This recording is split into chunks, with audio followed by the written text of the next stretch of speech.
Mad for each other. ఈ show గురించి మీరు వినే ఉండొచ్చు అండ్ మీరు చూస్తూనే ఉండొచ్చు. మీకు ఎలా అనిపిస్తుంది ఈ షో చూస్తున్నప్పుడు? కమెంట్స్ ద్వారా తెలియజేయండి. So coming to this show, అసలు ఏం జరుగుతుంది నాకైతే అర్థం అవ్వట్లేదు. బికాస్ కపుల్స్ లవ్ మ్యాన్షన్లో వెళ్ళినప్పుడు stability, compatibility, game play and పీపుల్తో ఎలా మింగిల్ అవుతున్నారు, ఫ్రెండ్స్ అవుతున్నారా అనేసి ఒక కాన్సెప్ట్ ఉన్నప్పుడు ఇక్కడ కపుల్సే కొట్లాడుకుంటారు. ఇంకా ఒక కపుల్ వల్ల ఇంకొక కపుల్ డిస్టర్బెన్సెస్. సో ఒక 1 వీక్ అయింది. ఆ 1 వీక్లో గేమ్స్ పెట్టినప్పుడు లవ్ మ్యాన్షన్లో ఉన్న లైక్ సపోజ్ అనుకుందాం Nookaraju and Asia, just example చెప్తున్నాను. వాళ్ళిద్దరికీ ఒక అండర్స్టాండింగ్ ఉండాలి, ఒక గేమ్ ప్లే ఎలా ఆడాలి ఏంటి అని చెప్పేసి. సో రియల్గా ఇక్కడ చూస్తే Nookaraju and Asia game play చాలా బాగుంది. వాళ్ళు కూడా చాలా పాయింట్స్ తెచ్చుకున్నారు. వీకెండ్ వచ్చేసరికి జడ్జెస్ నుంచి కూడా పాజిటివ్ నోట్, ప్లస్ వాళ్ళు ఎలా గేమ్ ప్లే ఆడారో అందరికీ తెలిసిందే.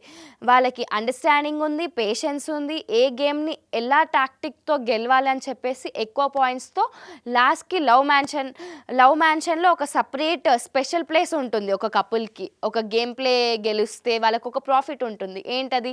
Love paradise. ఆ లవ్ ప్యారడైజ్లో కావాల్సిన food items, cashew nuts, dry fruits, biscuits, different types of a special place like bed కానీ ఏదైనా సరౌండింగ్స్ కానీ ఒక స్పెషల్ ట్రీట్మెంట్ ఉంటుంది. So let's congratulate Nookaraju and Asiya. So coming to other couples, Neetu and Nataraj, వీళ్ళిద్దరి విషయానికి వస్తే నటరాజ్ అసలు ఎందుకు అరుస్తాడో అర్థం కాదు. నటరాజ్కి ఇంకా హరిష్కి ఏం ప్రాబ్లమో అర్థం కాదు. ఇక్కడ చూస్తే కొంచెం మిస్కమ్యూనికేషన్ అనేది మధ్యలో పెట్టుకోరు, ఇద్దరికిద్దరు సాల్వ్ చేసుకోరు. ఆ హౌస్లో వీళ్ళ వల్ల మిగతా ఉన్న 9 కపుల్స్కి డిస్టర్బెన్సెస్. అవునా కాదా? వీళ్ళిద్దరి డిస్టర్బెన్సెస్ వల్ల ఎంతమంది మెంటల్ హెల్త్ ఖరాబ్ అవుతుందో మనం చూసుకోవచ్చు. And coming to Siddhu and Sonia, వీళ్ళిద్దరూ గేమ్ ప్లే తెలుసా లేదంటే ఏంటి, కన్ఫ్యూజ్ అవుతున్నారా లేదా క్వైట్గా ఉన్నారా, కంపాటబిలిటీ లేదా అనే క్వశ్చనింగ్ అందరికీ రేజ్ అవుతుంది.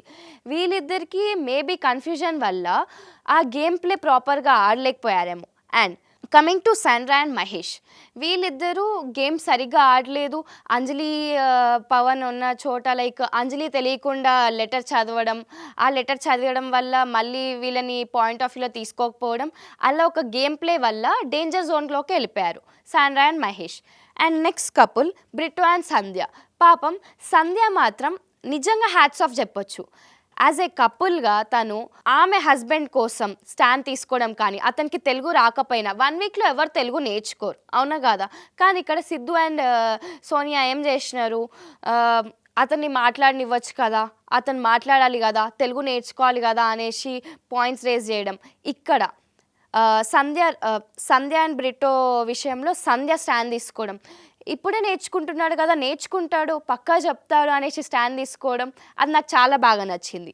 అంటే అండర్స్టాండింగ్ అనేది ఈ అమ్మాయికి ఉంది, నేర్చుకుంటాడు నా హస్బెండ్, హీ విల్ టాక్ అని చెప్పేసి మాట్లాడడం చాలా బాగా అనిపించింది. నెక్స్ట్ జాను అండ్ భాను విషయంకి వస్తే, భాను గారు కొంచెం బ్యాక్ బిట్ చేయడము, ఇంకా ఇంకొంచెం లైక్ అందరి విషయాలు తెలియాలి, బట్ స్టిల్ మనకు కొంతమందియే తెలుసు. ఎందుకంటే ఇక్కడ మెయిన్గా ఈ ఉన్న కపుల్స్లో శివ అండ్ ప్రియాంక నేను ఎక్స్పెక్ట్ చేయలేదు ఈ షో నుంచి మేము వెళ్ళిపోతామంటారు.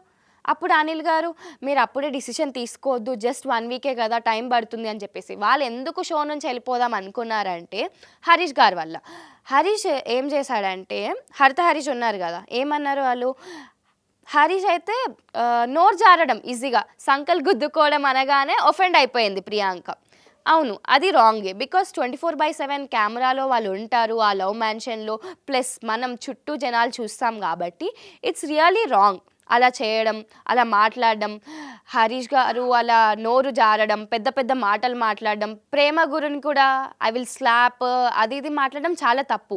అండ్ ఒక ఇష్యూ అప్పుడు అందరూ గ్యాదర్ అయ్యి మాట్లాడే టైంలో హరీష్ చూసుకోవాలి అక్కడ మాటలు. ఈ సొల్లు నాకు వద్దు, ఈ సొల్లు నాకు వినాలనే లేదు, నాకు అంత ఓపిక లేదు అని స్టేట్మెంట్స్ ఇవ్వడం. సంధ్య వచ్చి మిల్క్ గురించి కానీ ఫ్రూట్స్ గురించి కానీ మాట్లాడడానికి ట్రై చేసినప్పుడు వినాల్సింది, కానీ అక్కడ పేషెన్స్ ఉండాలి కదా, లేదు.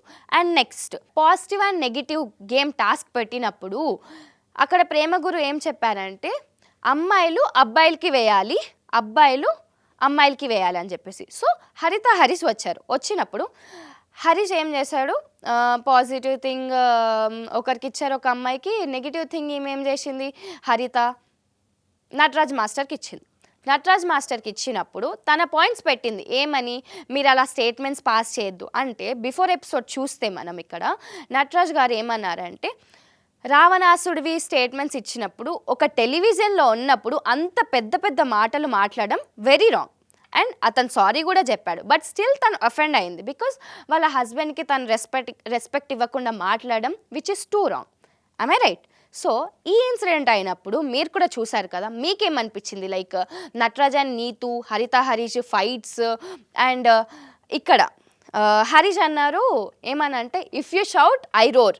అప్పుడు నటరాజ్ గారు ఏమన్నారంటే ఒకటే స్టేట్మెంట్, గొరిలా ముందు అరిచినా కూడా అది భయపడిపోతుంది, నేను అరవడం స్టార్ట్ చేస్తే చూసుకో అనుకుంటూ ఇలా చిట్కెలు వేయడం, ఇలా ఇలా డ్యాన్సులు వేయడం, ఇంకా హరీష్ కూడా నటరాజ్ని చూసి అతను కూడా ఇలా ఇలా డ్యాన్స్లు వేయడం. నాకైతే చాలా డిస్రెస్పెక్టబుల్ అనిపించింది బికాస్ అక్కడ చాలామంది ఉన్నదే కొంచెం టైం, ఏదో కొన్ని స్టేట్మెంట్స్ ఇచ్చి తర్వాత వాళ్ళు డిస్కస్ చేసుకున్నా బాగుంటుండే, బట్ ఒక షోకి వచ్చినప్పుడు ఎలా బిహేవ్ చేయాలి?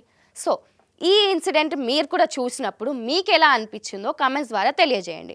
Coming to Anjali Pavan and Neetu and Nataraj, వాళ్ళది ఒక పర్సనల్ ఇష్యూ అయినప్పుడు అంత పెద్ద లైక్ చాలామంది జనాలు చూస్తున్నప్పుడు వాళ్ళ పర్సనల్ ఇష్యూది కూడా స్టేట్మెంట్ ఇవ్వడం, దాని తర్వాత అదొక ఇష్యూ అయినప్పుడు అంజలి గారు నాకు చాలా మంచిగా అనిపించింది. అంజలి గారు తప్పును ఒప్పుకొని ఐఎమ్ సారీ మీరు అలా తీసుకున్నారు బట్ నాకు తెలుసు అని చెప్పేసి స్టేట్మెంట్ పాస్ చేసేసి అక్కడ అయిపోయి ఉండొచ్చు. నెక్స్ట్ మళ్ళీ నీతు అండ్ అంజలి కలవడం, అప్పటికి కూడా నటరాజ్ అండ్ నీతు ఒక కెమెరాలో మాట్లాడేటప్పుడు సపరేట్గా నాకు ఇంకొకటి మైండ్లో ఉంది, ఇప్పుడైతే మంచిగానే ఉన్నాం కదా, గో విత్ ద ఫ్లో అన్నట్టు ఉందాము, బట్ అది నాకు మైండ్లో ఉంది, టైం వచ్చినప్పుడు తీస్తా.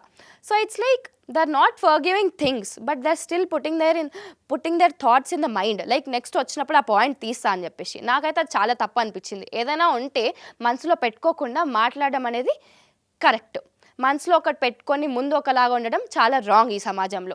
సో మీరేమనుకుంటున్నారు? మీరందరు కూడా made for each other show చూస్తున్నారు కదా, మీకేమనిపిస్తుంది? ఈ షో గేమ్ ప్లే ఎలా ఉంది? మీ ఫేవరెట్ కపుల్ ఎవరు? ఎందుకంటే ఈ 1 వీక్లోనే మనకు తెలీదు, కానీ ఇక్కడ ఎక్కువ హైపర్ అయింది మాత్రం నాకైతే పర్సనల్గా అని కాదు, జస్ట్ యాజ్ ఎ ఆడియన్గా నేను కూడా చెప్తున్నా, హైపర్ అయింది, ఎక్కువ అటెన్షన్ కూడా వస్తుందంటే నీతు అండ్ నటరాజ్ మీద ప్లస్ హరిత హరీష్ మీద.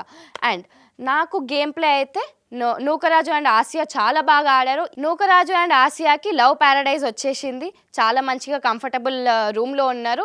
ఈ వీక్ ఆడిన తీరు లేదంటే వాళ్ళు ఆడడం తీరు చూశాక మళ్ళీ జడ్జెస్ ఇచ్చే పాయింట్స్ వల్ల ఎవరు మళ్ళీ లవ్ ప్యారడైజ్లో ఉంటారో మనం తెలుసుకుంటాం.